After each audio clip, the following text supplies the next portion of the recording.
এই মহিলার সম্পদের এতটা প্রয়োজন, টাকার এতটা প্রয়োজন, মহিলা টাকার প্রয়োজনের কাছে হার মেনে জালেম কিফিলের শর্তে রাজি হয়ে গেল। নির্ধারিত দিনে জালেম কিফিল ওই মহিলার বাড়িতে হাজির। হাদিসের মধ্যে এসেছে জালেম কিফিল সে তার জেনা করার জন্য পরিপূর্ণ প্রস্তুত, একেবারে সে জেনার জন্য প্রস্তুত, কিন্তু মহিলা থরথর করে কাঁপে আর কান্না করে। একজন গেছে ফুর্তি করার জন্য, আনন্দ করার জন্য, আর একজন কান্না করতেছে। এবার কিফিল মহিলাকে বলে, মহিলা তুমি কাঁপো কেন, কান্না করো কেন? আমি কি তোমাকে জোর জবরদস্তি করেছি নাকি? তুমি তো নিজে শর্তে রাজি হয়ে আমার থেকে টাকা গ্রহণ করেছো, তাহলে এখন কান্না করো কেন? এইবার মহিলা বলে, কিফিল আমি জীবনে কোনোদিন এই ধরনের পাপে জড়াই নাই। ও কিফিল, শুধুমাত্র অভাবের কারণে তোমার শর্তে রাজি হয়েছি কিফিল, আমি কোনোদিন এমন পাপে জড়াই নাই। আমি আল্লাহর ভয়ে কান্না করতেছি রে কিফিল। আমার তো ভয় হয় আমি যদি তোমার সাথে জেনা করার পরে আজকে মারা যাই, আল্লাহ তাআলার সামনে একজন ব্যভিচারিণী হিসেবে আমাকে হাজির হওয়া লাগবে। কিফিল বলে, কোনোদিন করো নাই? বলে না। তাহলে রাজি হইছো কেন? বলে অভাবের কারণে। ভয় পাইতেছো কেন? বলে আল্লাহর ভয়ে, আল্লাহর ভয়ে। এতটুকু কথা কিফিলের অন্তরে পৌঁছায় গেছে। বলে কিফিল কেমন জালেম, বলে এমন কোন পাপ নাই সে করে নাই। মহিলা স্মরণ করে দিছে আল্লাহর ভয়ে কান্না করি। হয়তো কিফিল এবার চিন্তা করে, আহারে আমার জীবনে এমন কোন পাপ নাই আমি করি নাই, আর মহিলা এখনো পাপ করে নাই। অভাবের কারণে পাপ করতে সে বাধ্য হচ্ছে, আল্লাহর ব্যাপারে তার এত ভয়। এই চিন্তা কিফিলের অন্তরের মধ্যে প্রকম্পন সৃষ্টি করে দিল। দিলের অবস্থা পরিবর্তন হয়ে গেল। কিফিল পোশাক পরিধান করে মহিলাকে বলে, মহিলা যেহেতু তুমি আল্লাহর ভয়ে কান্না করো, শুনে নাও আমি তোমাকে যেই 60 দিরহাম দিয়েছিলাম এটা মাফ করে দিলাম, সাদাকা করে দিলাম। আর তুমি শুনে নাও আজকে থেকে আমি আর কোনোদিন আল্লাহর নাফরমানি করব না। অন্তরের পরিবর্তন কেমনে হইল? বলে ওই যে কইছে আল্লাহর ভয়ে কান্না করি, এতটুকু কথা তার অন্তরের মধ্যে পরিবর্তন এনে দিয়েছে। হাদিসের মধ্যে আসছে কিফিল এবার বাড়িতে চলে গেল। বাড়িতে ঘটনাক্রমে রাতের বেলায় কিফিল মারা গেল। কিফিলের এই তাওবার কথা দুনিয়ার কেউ জানে না। জানে কে? জোরে বলেন। আল্লাহ তাআলা জানে।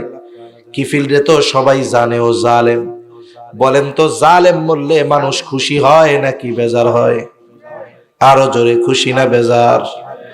মাঝে মধ্যে আমরা দেখি ফেসবুকের মধ্যে টকবকে এক যুবক মোটর সাইকেল চালাতে গিয়ে হাইওয়েতে ট্রাকের সাথে ধাক্কা খেয়ে ওটা মরে গেছে। দুঃখজনক ঘটনা না? কিন্তু ফেসবুকের কমেন্টস এর মধ্যে শুধু লেখা আলহামদুলিল্লাহ, আলহামদুলিল্লাহ, আলহামদুলিল্লাহ। কেন লেখছে রে? মানুষ মরলে তো ইন্না লিল্লাহ কওয়ার দরকার, সবাই আলহামদুলিল্লাহ কয় কেন? আর একজন কমেন্টস এর মধ্যে করে বলে, শোনেন ভাই, ও মরছে আমরা বাঁচছি, মানুষগুলারে জ্বালায় খাইছে, ক্ষমতার অপব্যবহার করেছে, অমুক দলের পাতি নেতা ছিল, এই জন্য মরছে, আরো আগে মরলে ভালো হইতো। বলেন তো এ জীবন কেমন জীবন? মানুষ মরার পরে আলহামদুলিল্লাহ কয়। আফসোস তার জন্য, ঠিক কিনা বলেন? এজন্য কবি কত সুন্দর কথা বলে, তুমি যেদিন এসেছিলে ভবে কেঁদেছিলে তুমি, হেসেছিল সবে, এমন জীবন তুমি করিও গঠন, মরণে হাসিবে তুমি কাঁদিবে ভুবন। আল্লাহ এমন জীবন আমাদের দান করেন, সকলে বলি আমিন। আমার আপনার মৃত্যুতে কোনো ভালো মানুষ যেন আলহামদুলিল্লাহ না বলে। ভালো মানুষ যদি মারা যায়, খারাপটা আলহামদুলিল্লাহ কইতে পারে, কিন্তু ভালো একজন মানুষ মারা যাওয়ার পরে ভালো মানুষ কখনো আলহামদুলিল্লাহ বলবে না। আমার জীবন, আমাদের জীবনটা যেন এমন হয়, আমি মারা যাওয়ার পরে কোনো ভালো মানুষ যেন আমার মৃত্যুতে খুশি না হয়। কিফিলের তাওবার খবর তো কেউ জানে না, এই জন্য সবাই বলে জালেম মরছে, ভালো হইছে, ভালো হইছে। কিন্তু রাতের বেলায় কিফিল আল্লাহর ভয়ে তাওবা করেছে, আল্লাহ তাআলার কাছে তাওবাও কবুল হয়ে গিয়েছে। কিফিলের দরজার উপরে আল্লাহ তাআলা কুদরতি ভাবে লিখে দিয়েছেন, কদ গফারাল্লাহু লিল কিফল, আল্লাহ তাআলা কিফিলকে ক্ষমা করে দিয়েছে। একটু চিন্তা করে দেখেন, আল্লাহর ভয়ের কথা তার সামনে যখন একজন স্মরণ করায়া দিল, আল্লাহর কথা স্মরণ করায়া দিল, অন্তরের পরিবর্তন কি? বলে আল্লাহর ভয়ে অন্তরে কম্পন। তাওবা করেছে, এমন কোন পাপ নাই সে করে নাই। বলে এই অন্তরের প্রকম্পন আল্লাহর ভয় তার তাওবা নসিবের কারণ হয়ে গেল। আল্লাহ তাআলা তাকে তার প্রিয়দের তালিকায় অন্তর্ভুক্ত করে নিলেন। এজন্য যখনই কোন বিষয়ের জন্য আমাকে আল্লাহর কথা স্মরণ করায় দেওয়া হবে, কোন বিষয়ের জন্য, কেন বললাম?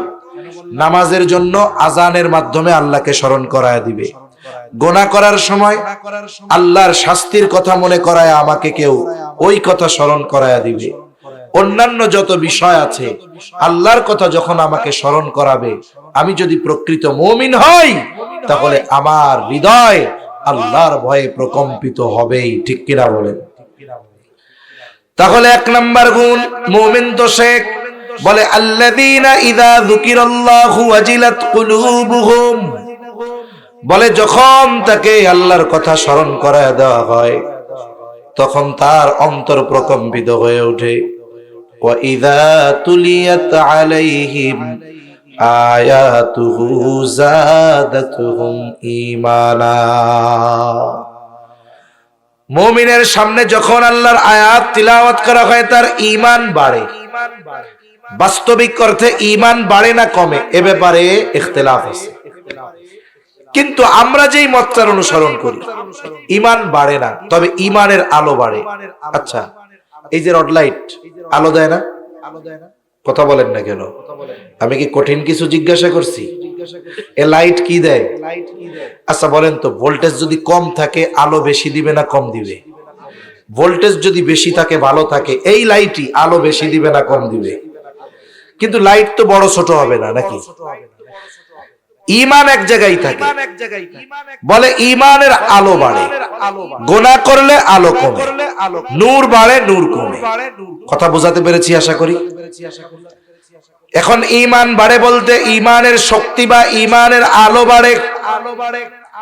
আমি একটা উদাহরণ আগেই দিতে গিয়েছিলাম যে দেখুন, ওই যে কেরাত মাহফিল হয়, ওই কেরাত মাহফিলের মধ্যে বেনামাজিও যায়, মূর্খও যায়, কোরআন পড়তে পারে না, বোঝে না, সেও যায়।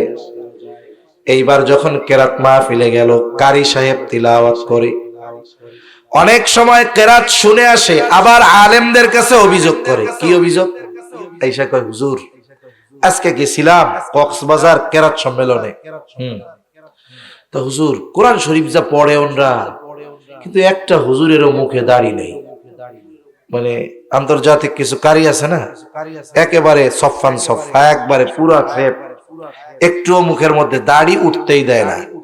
আমার মনে হয় কিছু কারি সাহেব আছে, ও সকাল দুপুর 3 বেলা ভাত না খাইলেও 2 বেলার কমেও শেভ করে না। এইবার আইসা কয় যে হুজুর তিলাওয়াত যা করছে কলিজা ছিড়া নিয়ে গেছে, কেমন জানি মুখে দাড়ি নাই।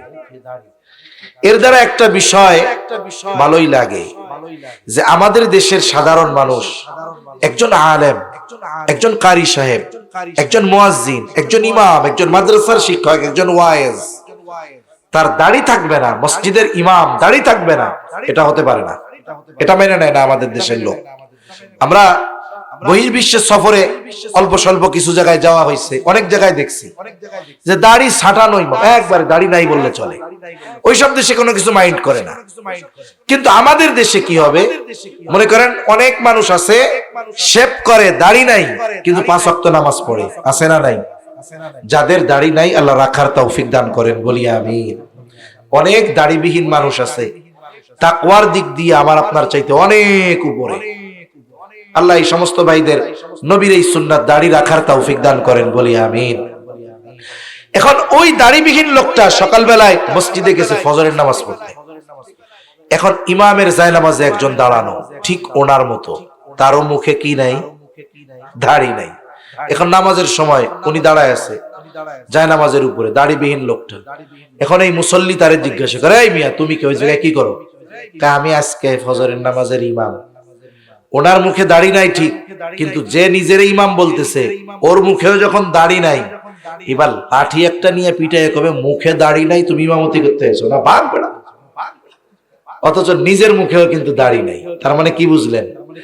যে আমাদের দেশের মানুষ দাড়ি না রাখলেও বাস্তবে দাড়িওয়ালাদের মহব্বত করে, ঠিক কিনা বলেন?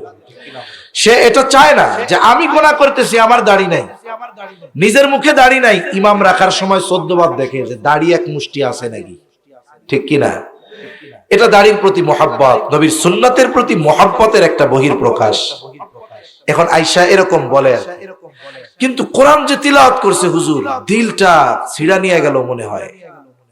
এই কারি যখন তিলাওয়াত করে, ওই মূর্খ ব্যক্তি কোরআনের তিলাওয়াত শুনতেছে, ঠান্ডা ঠান্ডা বৈশা আছে, কারি সাহেব আস্তে আস্তে পড়তেছে, ওয়াদ-দুহা ওয়াল-লাইলি ইযা সাজা মা ওয়াদ্দা'আকা রাব্বুকা ওয়া মা ক্বালা। এরকম ঠান্ডা ঠান্ডা পড়ে না প্রথম, এরপরে কি করে শ্বাস একটা নিয়ে এইরকম দেয় কানে আঙ্গুল। এইবার শ্রোতা কি বুঝে বলেন তো? একটা টান হবে সেই রকম, ঠিক কিনা বলেন? এবার যখন কারি সাহেব লম্বা এক টান দেয়, উনার তিলাওয়াত যত এক শ্বাসে দীর্ঘ হয়, উপস্থিত যত শ্রোতা আছে সবার অন্তরের মধ্যে ঢেউ শুরু হয়ে যায়। কারি সাহেব যখন সর্বশেষ এক টানে তার তিলাওয়াত শেষ করে, কোরআন না বুঝুক, পড়তে না পারুক, ওই মানুষটাও তখন জবান খুলে বলে উঠে আল্লাহু আকবার। বলে কি বলে না?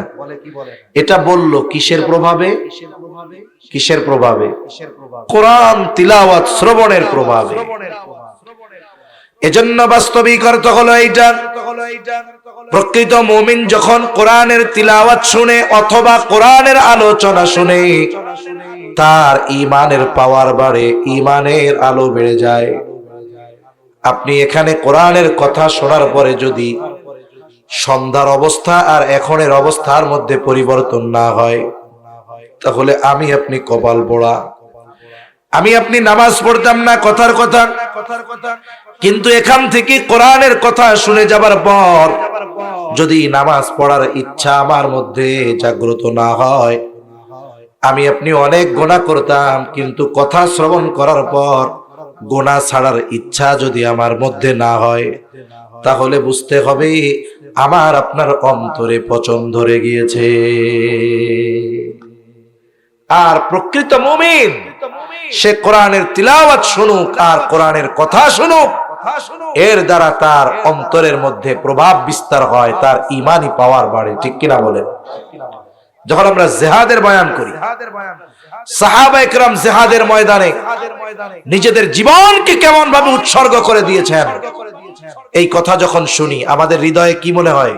ওই পরিস্থিতি যদি আমারও সামনে আসে, আমি আমার জীবনকে আল্লাহর দ্বীনের জন্য উৎসর্গ করে দিব, ঠিক কিনা বলেন? এটা অন্তরে আসলো কেন?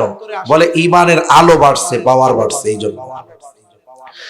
তাহলে আল্লাহ তাআলা বলেন, ওয়া ইযা তুলিয়াত আলাইহিম আয়াতুহু যাদাতুহুম ঈমানা।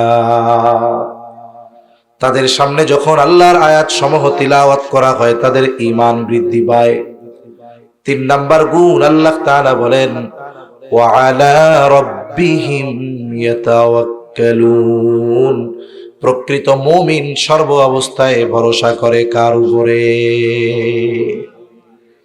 সাহাবায়ে কেরামের যে তাওয়াক্কুল, নবী রাসূলদেরটা তো সুপার স্পেশাল। ওই পর্যায়ের তাওয়াক্কুল অর্জন করা আমাদের জন্য অসম্ভব।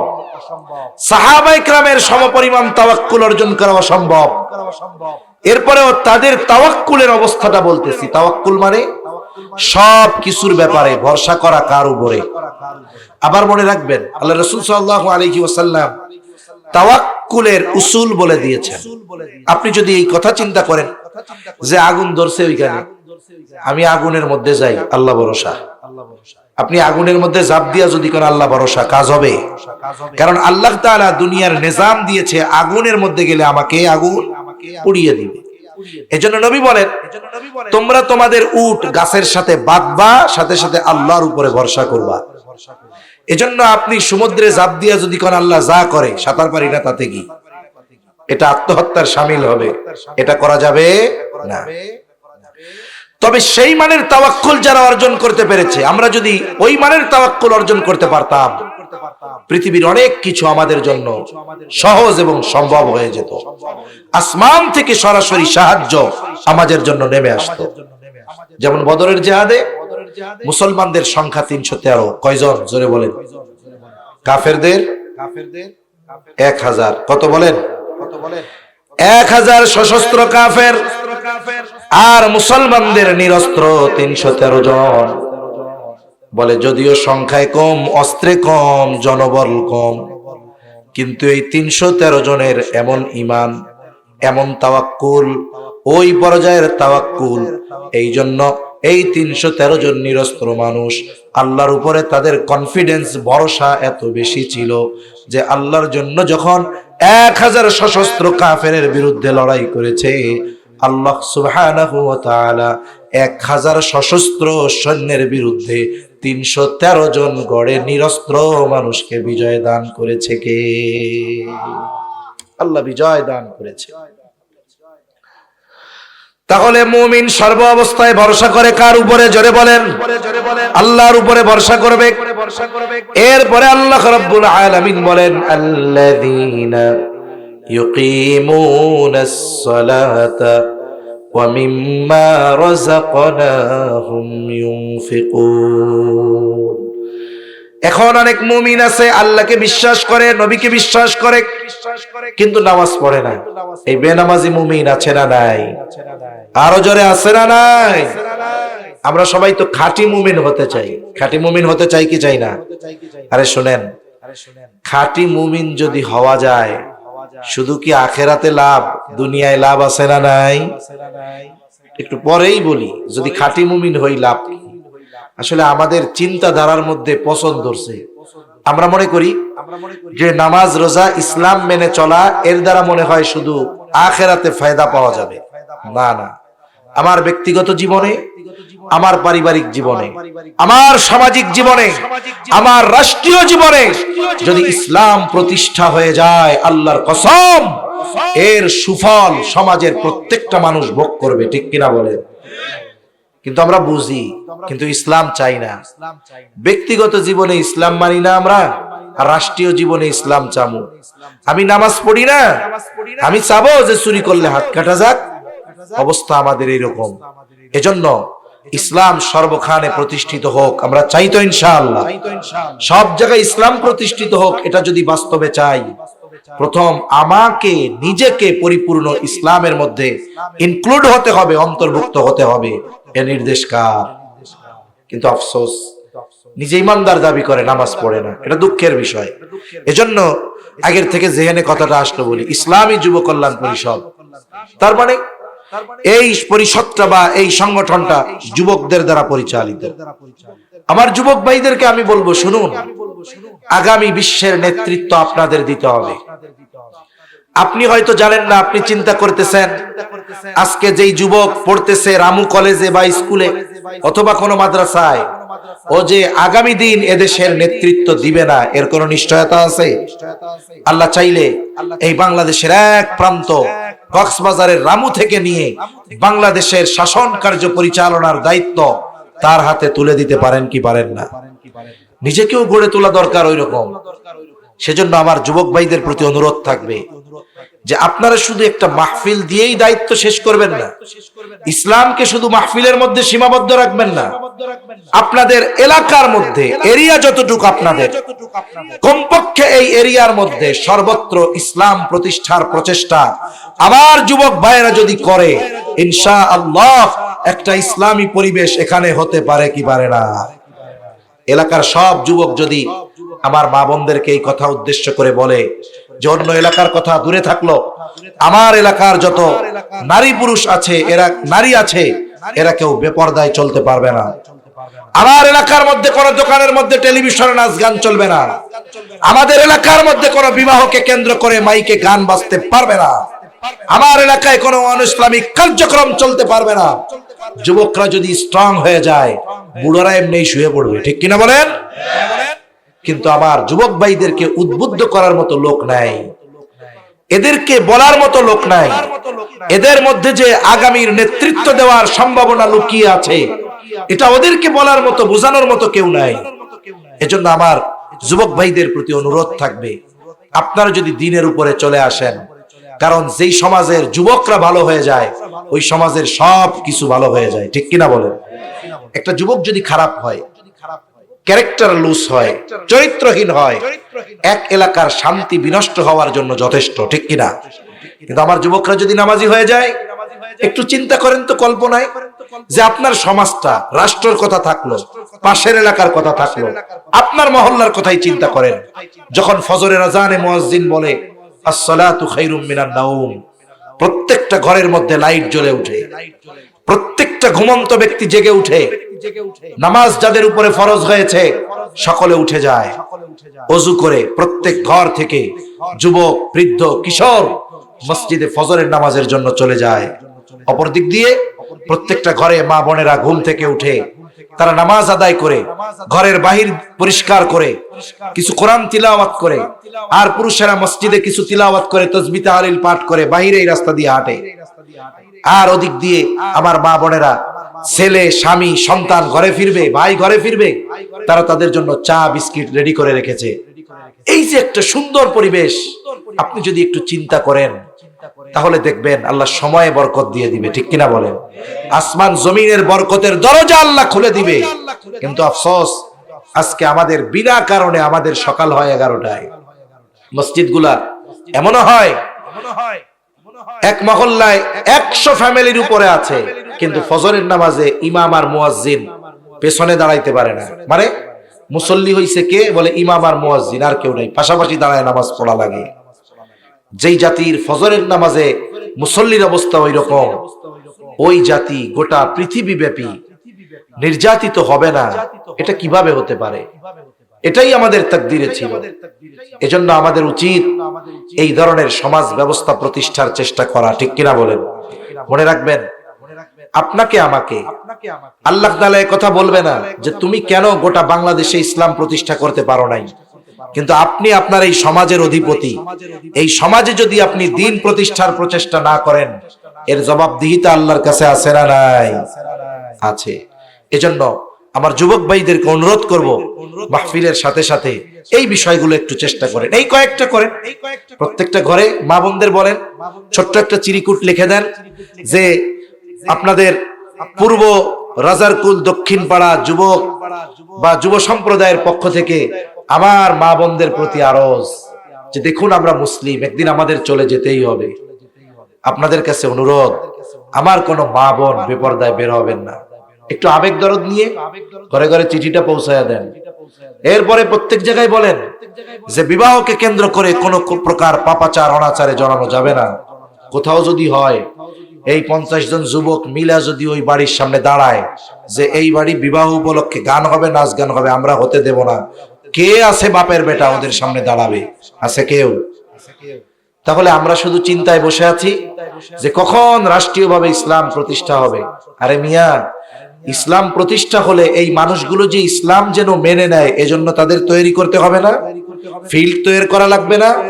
এজন্য এখন থেকেই আমরা চেষ্টা করব, আল্লাহ তৌফিক দান করুন। এমন যেন হয় যে আজকে মাহফিলের পরে আগামী দিন ফজরে যেন মুসল্লি বাড়ে, সময়ের সাথে সাথে যেন মসজিদে নামাজি বাড়ে। যদি না বাড়ে, আমি বলবো এ মাহফিল গতানুগতিক একটা মাহফিল হবে, সাধারণ কিছু উপকার ছাড়া কষ্ট আর শ্রম বেশি হবে, কিন্তু বাস্তবিক উপকার যেটা, সেটা আমরা মাহরুম থাকবো, সেটা থেকে আমরা মাহরুম থেকে যাব।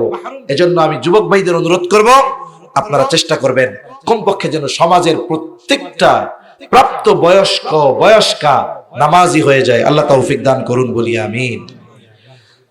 তাহলে প্রকৃত মুমিন হওয়ার জন্য আল্লাহ এরপরে বলেন, আল্লাযীনা ইউকিমুনাস সালাতা রাযাকনাহুম ইউনফিকুন। প্রকৃত মুমিন যারা বলে তারা নামাজ প্রতিষ্ঠা করে, নামাজ কায়েম করে। বলে আপনি রাষ্ট্রের প্রধান নয়, আপনি পরিবারের প্রধান, আপনার পরিবারে নামাজ কায়েম করার দায়িত্ব আপনার। আপনি অভিভাবক, আপনার অধীনস্থ যারা তাদেরকে নামাজি বানানোর দায়িত্ব আপনার।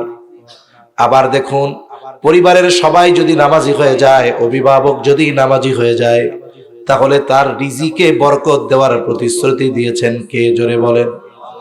আল্লাহ তাআলা বলেন, ওয়া'মুর আহলাকা বিস-সালাতি ওয়াসতাবির আলাইহা লা নাসআলুকা রিজকা নাহনু নারযুকুকা ওয়াল আকিবাতু লিত-তাকওয়া। আল্লাহ তাআলা বলেন, তোমার অধীনস্থদেরকে নামাজের আদেশ দাও। ওয়াসতাবির আলাইহা, তুমিও তার উপরে অটল থাকো। তার মানে তুমিও নামাজি হয়ে যাও। তার মানে আমি নামাজি, ঘরের মানুষ নামাজি, কি হবে?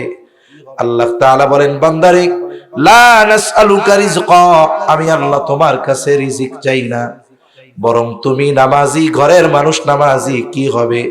নাহনু নারযুকুকা, তোমরা নামাজি হয়ে যাওয়ার কারণে আমি আল্লাহ তোমাদের রিজিক দিয়ে দিব। তার মানে আল্লাহ তাআলা বরকতময় রিজিক দিবেন। পরিমাণ বেশি হলেই এর মধ্যে বরকত থাকে না, বরং পরিমাণ কম হলেও এর মধ্যে বরকত দিতে পারেন কে? আচ্ছা, আপনাদের এলাকার মসজিদের ইমাম সাহেবদের বেতন কেমন? 50,000? হ্যাঁ, 6,000 টিয়া। এটা কেমনে কইলেন? এটা তো বলার ক্ষেত্রেও লজ্জা থাকার দরকার ছিল।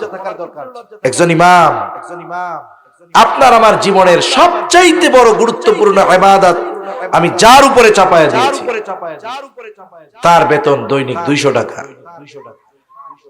বলেন তো, এই সমাজে 200 টাকা দিয়ে আধা বেলার জন্য জমিনে কামলা নিবেন আছে? কত লাগে? 500 কমে নাই, ও জমিনেই হাত দিবে না। একটু চিন্তা করেন তো, আমাদের ইমামদের বেতন দেওয়া হয় 6,000, 8,000, 10,000ই ধরলাম। হয়তো কি দেন? 3 বেলা খাবার পাঠান, এই তো। কিন্তু এই 10,000 টাকায় একটা ফ্যামিলি 4 জন সদস্য যদি হয়, চালানো অসম্ভব, ঠিক কিনা?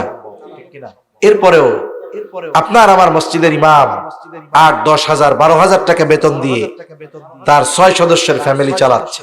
কেমনে চলে? আসলে আল্লাহ তাআলা এনাদের আয়ে বরকত দিয়েছে। আবার অনেকেই বরকতের কথা সুযোগ মনে করে ইমাম বেতন বাড়াইতে কইলেই কয়, হুজুর আপনার এত বাড়ানোর দরকার কি, আপনার বেতনে বরকত আছে। কথা সত্য, মতলব খারাপ।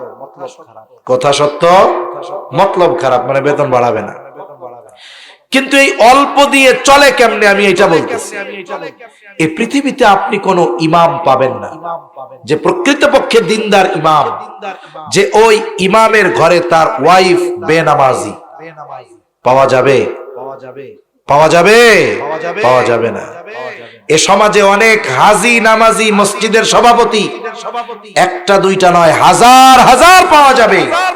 সে তসবিহ টিপতে টিপতে আঙ্গুল বোথা বানায় ফেলছে, কিন্তু ওর বউ নামাজ পড়ে না। আছে না নাই? চেহারা অনাবৃত করে একেবারে রামু ফুটবল চত্বরে গিয়ে তাকায় থাকে, মার্কেটিং করে। আছে না নাই?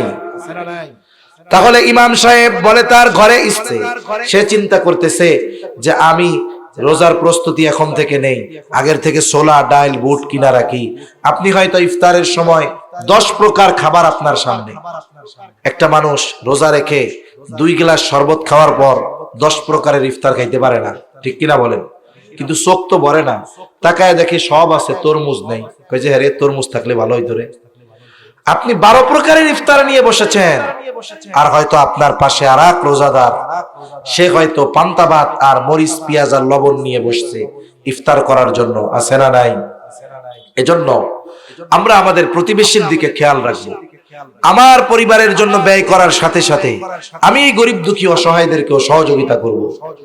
তাহলে এই যে আল্লাহর দেওয়া রিজিক থেকে ব্যয় যদি করি, এই 5টা গুণ যদি অর্জন করা যায়, বলে এই 5 গুণ যেই মুমিনের মধ্যে থাকবে, 1 নাম্বার কি? আল্লাহর কথা যখন তার সামনে স্মরণ করানো হয়, হৃদয় প্রকম্পিত হয়ে ওঠে। আল্লাহর আয়াত যখন তিলাওয়াত করা হয়, তার ঈমানের নূর বেড়ে যায়। সর্ব অবস্থায় সে আল্লাহর উপরে ভরসা রাখে, বিপদ আপদ মুসিবত সবকিছুতে সে নামাজ প্রতিষ্ঠা করে, নামাজি মুসল্লি, নিজেও ঘরের মানুষকেও। 5 নম্বর, আল্লাহ যতটুকু দিয়েছে তার সামর্থ্য অনুযায়ী সে দান সদকা করে। এই আয়াতগুলোর আলোকে আল্লাহ তাআলা বলেন, কোন মুমিনের মধ্যে যদি এই 5 গুণ থাকে। আচ্ছা, আপনাদের এই কক্সবাজার থেকে হানিফ পরিবহন আছে না? একটা হলো হানিফ এন্টারপ্রাইজ, ওইটার নামও হানিফ, আর একটা হলো হানিফ পরিবহন। হানিফ পরিবহন যে হানিফ, কোন তো এটা 1 নম্বর না 2 নম্বর? গাড়িতে কি লেখা থাকে? হানিফ লেখা থাকে, কিন্তু ওইটা চিটাগাং এর ওই পারে যাবে না। ও এখান থেকে চিটাগাং যাইতে যেতে 50 জায়গায় দাঁড়াবে। ওইটাও হানিফ, আর যেটা চট্টগ্রাম পার হয়ে ঢাকা চলে যায় ওইটাও হানিফ। বলে এটা 1 নম্বর হানিফ। সমাজে মুমিন অনেক আছে, কিন্তু খাঁটি মুমিনের কোয়ালিফিকেশন কি, তার যোগ্যতা কি, গুণাবলী কি, আল্লাহ তাআলা এগুলো উল্লেখ করার পরে বলতেছেন, ইমানদারদেরকে এই গুণগুলো উল্লেখ করার পরে বলতেছেন, শোনো, যেই মুমিন এই গুণে গুণান্বিত সে সাধারণ মুমিন না। আল্লাহ তাআলা বলেন, উলাইকা হুমুল মুমিনুনা হাক্কা। যেই মুমিন এই গুণগুলোই গুণান্বিত সে হলো প্রকৃত মুমিন। বলেছেন কে? আরো জোরে বলেন কে? এখন প্রকৃত মুমিন আল্লাহ তাআলা তার জন্য স্পেশাল কিছু সুযোগ দিয়েছেন, খবর দিয়েছেন। প্রকৃত মুমিনের ফ্যাসিলিটি কি আল্লাহ তাআলা আয়াতগুলোর আলোকে বলেন। প্রকৃত মুমিন যে 1 নাম্বার, তার ব্যাপারে আল্লাহ তাআলা বলেন, লাহুম দারাজাতুন ইনদা রাব্বিহিম। এই প্রকৃত মুমিন যে আল্লাহ রাব্বুল আলামিন তার নিকটে তার সম্মানকে সমুন্নত করে দিবে। 2 নাম্বার, ওয়া মাগফিরাহ। খাঁটি মুমিনকে আল্লাহ তাআলা মাফ করে দিবে। তার মানে 1 নাম্বার তার সম্মান আল্লাহ বাড়ায় দিবে, 2 নাম্বার তার পাপগুলো আল্লাহ মাফ করে দিবে, 3 নাম্বার যেটা নিয়ে দুনিয়ার মানুষ সবচাইতে বেশি চিন্তা করে, রিজিক নিয়ে, উপার্জন নিয়ে, জীবন উপকরণ নিয়ে, আল্লাহ তাআলা বলেন, বান্দারে খাঁটি মুমিন হয়ে যাও, আমি আল্লাহ প্রকৃত সম্মান বাড়াবো। আমি আল্লাহ তোমার গুনাহগুলো মাফ করে দেওয়ার সাথে সাথে আমি আল্লাহ তোমাকে ওয়ারিজকুম কারীম, সম্মানজনক রিজিক আল্লাহ তাআলা দান করবে।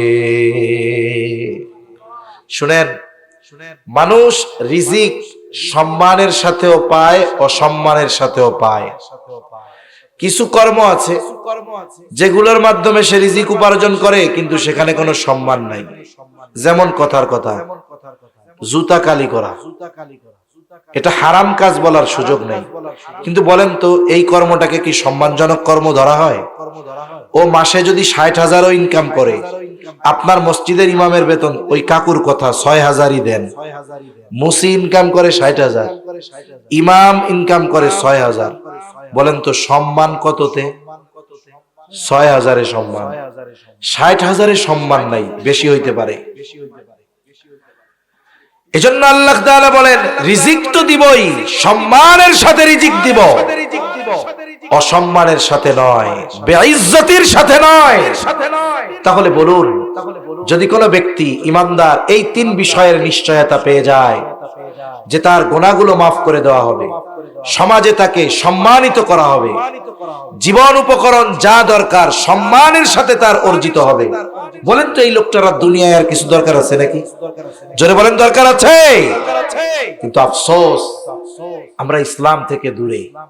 আমরা যদি প্রকৃত পক্ষে প্রকৃত ইমানদার হতে পারতাম, এই সমাজে সম্মানিত থাকতে পারতাম, আল্লাহ গুনাহগুলো মাফ করতেন, আল্লাহ তাআলা আমাদের সম্মানজনক রিজিক দান করতেন। এখন বলেন, আমরা যদি এই আয়াতের আলোকে নিজেদেরকে খাঁটি মুমিনে পরিণত করি, শুধু কি আখিরাতের লাভ না দুনিয়ারও লাভ আছে? জোরে বলেন। দুনিয়ার লাভ আছে, এটা আমি বলছি না, আল্লাহ বলছে। দুনিয়ার লাভ যে আছে, কোনো সন্দেহ আছে? তাহলে কেন আমি আপনি বসে আছি? কেন আমি আপনি মসজিদে যাই না? কেন আমি আপনি আল্লাহর প্রতি ভরসা করি না? কেন আমি আপনি যা পকেটে আছে এখান থেকে অল্প হলেও কেন দুস্থদের জন্য সহযোগিতার হাত বাড়াই না? কেন আমি কোরআন তিলাওয়াত করি না? কেন মুয়াজ্জিনের আযান কানে আসার পরেও মসজিদে যাই না? এই প্রশ্ন আপনি আপনাকে করবেন, কারণ আমার দায়িত্ব আপনার কাছে পৌঁছিয়ে দেওয়া, পিটাইয়া পরিবর্তন করার দায়িত্ব আমার নয়। এটা আপনি আপনার কাছে জিজ্ঞাসা করেন, যেই মালিক আমাকে বানালেন, ইমানের মতো দৌলত দিলেন, প্রতিটা শ্বাস প্রশ্বাসে যার নিয়ামত ভোগ করতেছি, এই মালিক এত কিছু আমাকে দিলেন, অথচ আমি কেন এই মালিকের আহ্বানে সাড়া দিয়ে মসজিদে যাই না? এই প্রশ্ন আপনি আপনাকে করবেন যে কেন যাই না। এই কেনর উত্তর যদি বের করতে পারেন, আশা করা যায় আজকের আলোচনার আলোকে জীবন পরিচালনা করা আমাদের জন্য কঠিন হবে না। বলেন ইনশাআল্লাহ। আল্লাহ সুবহানাহু ওয়া তাআলা আমাদের সবাইকে প্রকৃত মুমিন হওয়ার তৌফিক দান করেন, বলি আমিন। ওয়া আখিরু দাওয়ানা আনিল হামদুলিল্লাহি রাব্বিল আলামিন। আসসালামু আলাইকুম ওয়া রাহমাতুল্লাহি ওয়া বারাকাতুহু। কিছু বলবে আর বলার আছে? মত করে দেব। আচ্ছা, আমরা